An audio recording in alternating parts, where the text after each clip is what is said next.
What's going on, guys? Welcome back to the channel. In today's video we have a brand new build for you guys. Sitting right behind me is a 2015 F80 M3. Now you guys know we love rebuilding BMWs over here on the channel, and check this beauty out right here. It does have some pretty serious damage going on in the front. Now this isn't my car, this is actually my friend Matt's car. He's always dreamed about owning an F80 M3, and finally he picked one up. You guys probably remember the Audi S3 that we built for him. That thing turned out amazing. He sold it and he picked up this car right here. It does have some pretty serious damage, which we'll get into. Front end is kind of ripped off, but honestly I think we can save this car. But man, do I gotta say, this color right here, you guys remember we rebuilt a I think it was a 16 M4. It was like 4 or 5 years ago. It was exactly the same color. But man, do I gotta say, the four doors look so much better, and it has a little bit of damage going on in the front. It also has a little bit of side swiping going on here, and we actually found the previous owner of this car, and it turns out he hit a guardrail. You can see there's kind of a slash going on here. Ripped the wheel off, slashed it. But I mean, that's really the only damage, is kind of concentrated right here in the passenger side. There's nothing on the driver's side. It looks pretty good. Also, the interior is in really good condition. I mean, check this thing out right here. It does have like 90,000 miles, which isn't bad. I've seen these M3s go all the way up to like 200,000, which these are super reliable. It's also missing a steering wheel. I'm guessing he had a quick release. Maybe that's why he wrecked. That thing just popped off. But we'll have to get a new steering wheel and a couple other components in here. We have a couple of airbags deploying. We've got a roof airbag, and I think just the driver and the knee airbag, which is not too bad. Honestly, we were expecting a little more damage on this thing. Got this thing all the way from California, came here in like a week and a half, and Matt's just been super excited to get this thing rebuilt, and I think we'll be able to rebuild it pretty quick. Hopefully we'll see how bad that frame damage is. I'm actually getting a frame machine tomorrow, so hopefully we can set that sucker up and get this thing rebuilt. But yeah, that's basically the front of the car. The rear of the car is, I mean, there's really just a little bit of dust and a little bit of dirt. You know, this thing was sitting at the auction for quite some time. And I do gotta say, I really do love the four-door M cars. I know I got a G80 too, and honestly I wish I would have got a four-door, because we just have so much space back here. And I mean, this thing has some pretty cool amenities for being a 2015. Check it out, you got the little sun visors right there. And this car also has a lot of mods. We actually found out is built by SSR Performance, which they do some pretty good work. I think they did a crank hub, they did intercoolers, and some charge pipes, and I think it has a full exhaust also. So the first thing we're gonna do on the M3 is let's go ahead and get this thing off the trailer, probably give it a nice wash. It is really dusty, and then we can actually drag it inside somehow. I'm not sure how we're gonna do that. We do have a little bit of suspension damage going on over here. Look at that right there. Control arms are snapped, but that's all good. Let's go ahead and hop in the forklift and get this thing off the trailer.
And we got the car all nice and cleaned up, and man, do I gotta say, this color looks absolutely amazing in the sun. Now it's time to go ahead and roll this thing inside. We're just gonna use the forklift, and we're just gonna push it inside. Unfortunately, we don't have a steering wheel.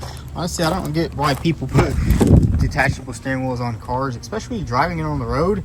But it's gonna be a little bit of a challenge. But anyways, let's get this thing inside, and then we'll go ahead and do a little detail inside, and then we can start tearing it down and see exactly how bad the damage is up here. And check it out, we got the car inside on some quick jacks, and man, I gotta say, the damage is looking pretty bad over here. I did notice that the shock tower is not connected to the frame anymore. It kind of just ripped it all off right there. We won't know too much until we completely disassemble the whole entire car. which we're going to do in a couple of seconds. But man, do I gotta say, this color right here looks absolutely phenomenal. I know it's kind of like a love-hate color. You either love it or you hate it. But man, inside the garage, this thing just looks phenomenal. Look at that thing. Absolutely beautiful. And then Matt went ahead and gave the car a nice little detail inside, and it cleaned up pretty nice when that door's locked. Go ahead and open this up and check out the interior. Actually cleaned up really good. We are missing the steering wheel, and there is a couple of broken things, like this little centerpiece is broken, which that's probably just a common problem, and a couple of other things such as like the M badge is like cracking right there, which we'll have to get a new up. But otherwise, everything is in pretty good condition. But what we're gonna do right now is we want to go ahead and strip down this entire front end and get a nice parts list together. I know this thing is gonna need a lot of parts, but hopefully this thing is even fixable. Hopefully there's nothing too crazy going on there. As you can see, that apron is completely ripped off. And then if we open up the hood, we also have a couple of mods. Cold air or water to air intercooler is upgraded. Also, charge pipes are upgraded. And we have some cold air intakes, which this one unfortunately is destroyed. I mean, look at that right there. Thing got absolutely clapped. And then we have a lot of wires that are ripped. So that's gonna be really fun to get repaired. But I say the first thing we're gonna do is let's go ahead and tear down this entire front end. We can get this old fender off, kind of do a little bit of diving into it, and then we can take off the front bumper and see exactly how bad this damage is.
So check it out, we pretty much have all the damaged parts removed off the front of the M3, and man, do I gotta say, it is not looking good. As you can see, the wiring harness is completely ripped right here. We have a big old wire right there. I'm guessing that's just a ground, but man, that is a lot of wires. We'll have to see how we can replace it. I'm pretty sure it just plugs in somewhere over here. Hopefully it doesn't go all the way into the cabin, because we'll have to be doing a lot of work pulling everything out. But I gotta say, Matt got super lucky that this engine survived, because as you can see, there's a little crack right here in the valve cover, and sometimes whenever it gets hit right here in the apron, the little piece can go right into the timing chain, knock off the timing, and blow up the engine. But man, look at that damage right there. I'm guessing the guardrail kind of just went in there, which is kind of nice that it didn't hit this area right here. It kind of just went back here, because this metal is obviously a little bit weaker than this big old strong shock tire right there. So it kind of just ripped everything, bent the frame rail pretty good. As you can see, it's supposed to be straight, but it's kind of a banana, and the color matches it perfectly.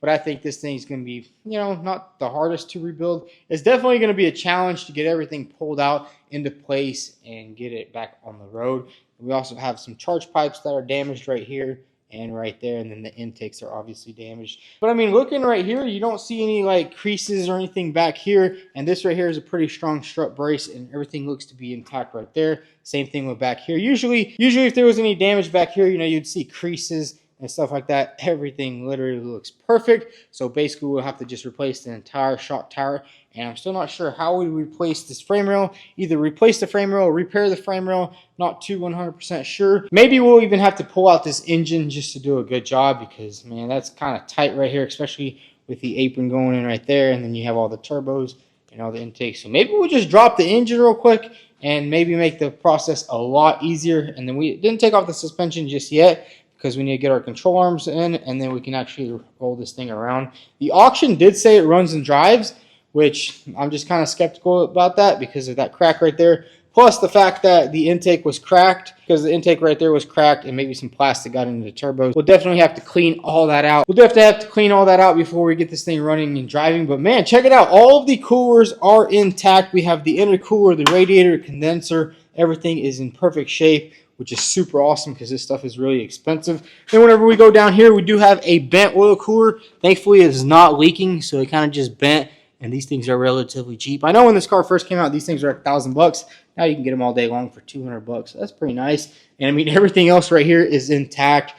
This little even extension piece is good. So now that we got the car all nice and torn down, we can start making a parts list. And honestly, there's not that much parts that are going to be needed to rebuild this car. Up here in the front, basically we need a couple of control arms, just one upper and one lower control arm, and a strut, because this one is a little bit dented, and it does also have lowering springs on it. So once we do just get a new strut, we can actually just add that all on there. And I'm thinking everything else here is good. Caliper looks good, the rotor looks good. Hopefully it's not bent or anything like that. But we just got super lucky that none of the damage hit the subframe, because I remember on my M2, the damage looked kind of similar to this, but it honestly hit the bottom of the subframe right there and kind of pushed everything up. This kind of just bent this frame rail over, and we're going to have to do a little bit of replacing. And we actually have a new frame rail right here. We actually got this off my BMW M2. We just had it sitting in the back. Most BMWs use like the same frame rails and pretty much a lot of the same things, such as like all this stuff right here is basically the same as a base model BMW. Obviously the coolers aren't the same, but thankfully nothing up here is damaged. So we'll have to just do a little bit of framework. We already got a new wiring harness from my good friend Noor Ahmadi. He does BMWs, and we went ahead and got a new one. And you definitely got to make sure on these BMWs they have a lot of options. Like this one has the EDC shocks, and then it also has a camera. So when you're working on these cars, you definitely want to make sure you compare everything, because there's a lot of different variants and different options. But honestly, this car is not that bad. From the pictures, it looked completely destroyed. Like it could have been a lot worse. I mean, the only damage right here on the actual body is just this little piece got bent right here, which that can just easily be straightened out. And the doors are the same from a regular base model also, so they're actually really cheap. I mean, you can get these doors all day long for $200, which is actually really nice, because on some cars, doors will, cost $1,000 a piece. And then Matt went ahead and threw in the steering wheel. I actually also had that one for my BMW M2. So it's really good to have parts cars. You can just have everything ready to go in stock, and you put that on, and then we have a steering wheel airbag coming in. So that'll be here in a couple of days. So basically just 3 airbags inside. We got a knee airbag, roof airbag. Thankfully the airbag isn't blowing the seats. And then we're actually going to ship out the seat belts to Safety Restore, and they're going to make them probably yellow, which I think is going to match pretty cool with the exterior. Because right now everything is really dark in here. There's no color going on in there, so it would be really nice to just add a little bit of yellow contrast in there. We also need one wheel. This is a HRE, and I think Matt already went ahead and found one. So we'll probably just get one and then get them all repowder coated, because they all have a little bit of scratches, but not bad. I guess he just curved it a little bit. But yeah, that's pretty much everything on this car. We are actually waiting on the frame machine. My guy's actually delivering it right now as we speak. He's on his way. So once that gets here, we'll check it out. That's good, brother.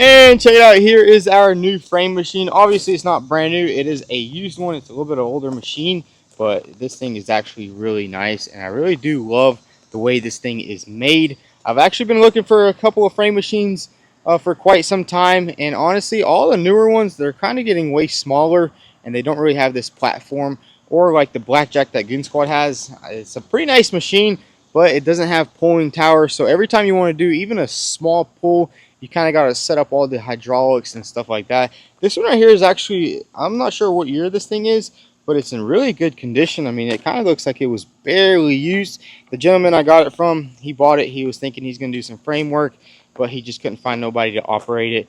And, you know, you got to find a good framer to use a frame machine. Otherwise, it's kind of useless. This thing does have 2 posts right here. So one right here and then one over there. And this thing's going to be pretty freaking nice.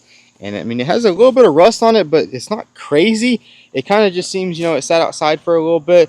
But I'm thinking with a little bit of sanding, maybe give this thing a nice little paint job, and this thing will be good to go. It's pretty thick. I do really like how it has a nice flat surface to work on. The Goon Squad one, the blackjack, I was actually considering getting one of those, but honestly, it's just too big. Then you also have to put all the clamps on it. This right here is super simple and easy. You simply pull the lever out and move it around. And I mean, I'm not sure how this style of pulling is going to be, but I do like the adjustability with this right here. I mean, you can put this in any position you want. So like, even if you want to just do a nice little simple pull, you just unbolt this right here. I'm guessing this is broken. I mean, it's going to need a little bit of TLC, but honestly, for the price we got this thing for, you can't beat it. New frame machines are like 40, 50 grand for something like this right here. And it's also really small. It's not ginormous. And also, this frame machine is pretty small, so it'll fit perfectly in the shop. I didn't want anything super big that, you know, you can't really fit in there because the shop is pretty small. I mean, it's a Power Pro 1000, I guess Blackhawk. But I mean, check it out. All the stickers are still in pretty good condition. I say we go ahead and get this thing a nice pressure wash, get all this stuff off, clean it up. I mean, it has a little bit of paint here and there, but I think the pressure washer will take off most of this right here. And then we have our pumps right there.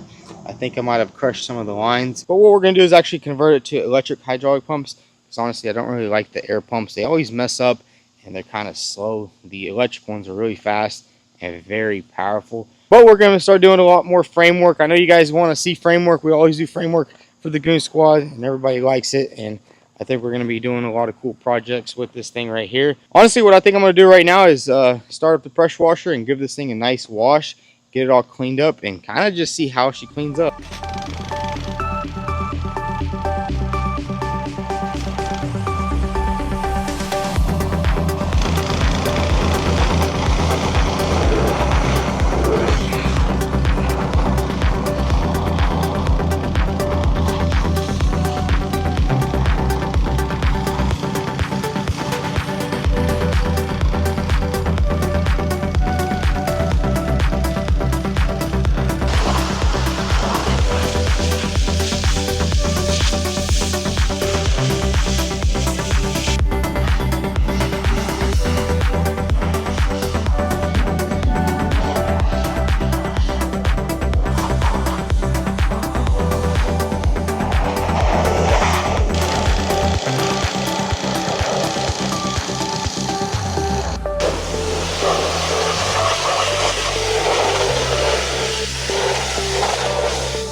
So check it out, we gave the frame machine a nice little wash. We went ahead and foam canned it, washed it all off, and man, do I gotta say, this thing is actually in really good condition. As you can see, there's no bends or cuts on the surface right here. Usually if you're starting out, you know, you'll bend some stuff here and there, but honestly this thing looks like it was either used by a professional or just not used much. I mean, these are the clamps. All the teeth right here look really good. Everything here is pretty nice and solid. Usually you can bend some of these clamps, but it looks to be in very good condition. There's a little bit of surface rust here and there, which isn't a big deal. I mean, this right here is not supposed to be painted regardless, because this is where the bearings roll, so it's going to eat off that paint anyways. But even the paint on the side, look at that right there. I mean, I'm not even sure if I want to really repaint this thing. The only thing I would want to do is probably sand everything off this top surface right here and just leave it bare metal. That way, you know, if I have to like weld something to it or, you know, strap something to it, not peeling off paint. And I think they did have like some grip tape right here.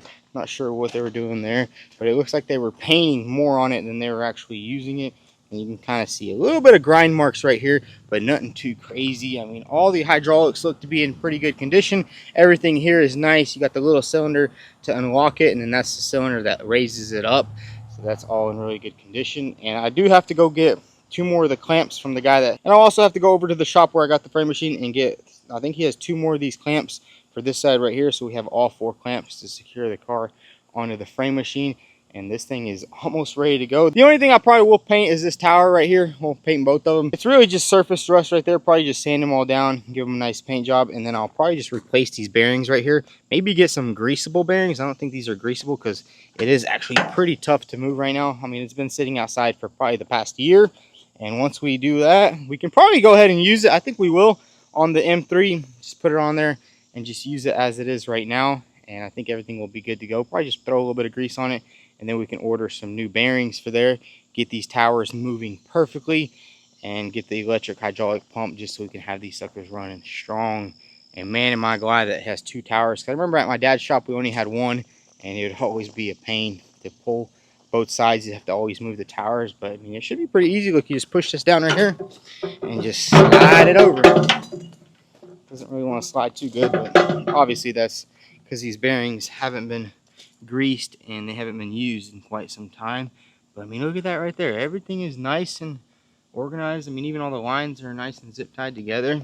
So we'll have to do a little reorganization once we get this thing in the shop. But honestly, I don't know why I didn't buy a frame machine sooner. This thing right here is going to be perfect for the inside of the shop. It's not that big, and it seems to be a pretty good brand. I mean, Blackhawk, I did a little bit of research on them. Nothing too crazy, but they're still in business to this day. So that means they make some pretty good frame machines. So guys, that's going to be a wrap for today's video. As you guys can see, we did a lot of work on the M3. Pretty much got it all torn down. We got a parts list together, and we're starting to order parts. So hopefully everything will be here in a couple of days. And then we can actually throw this thing on the frame machine and finally start doing some framework inside this shop. I think it's long overdue. I did have a Chinese frame machine, but that thing was harder to set up than it was to use, and it was just so annoying, and it wasn't built right, so you couldn't really clamp the car properly. But this new frame machine is going to be absolutely amazing, and I can't wait to knock out the framework on this car. But if you all enjoyed this video, go ahead and hit that like button. Also follow us on Instagram at VT.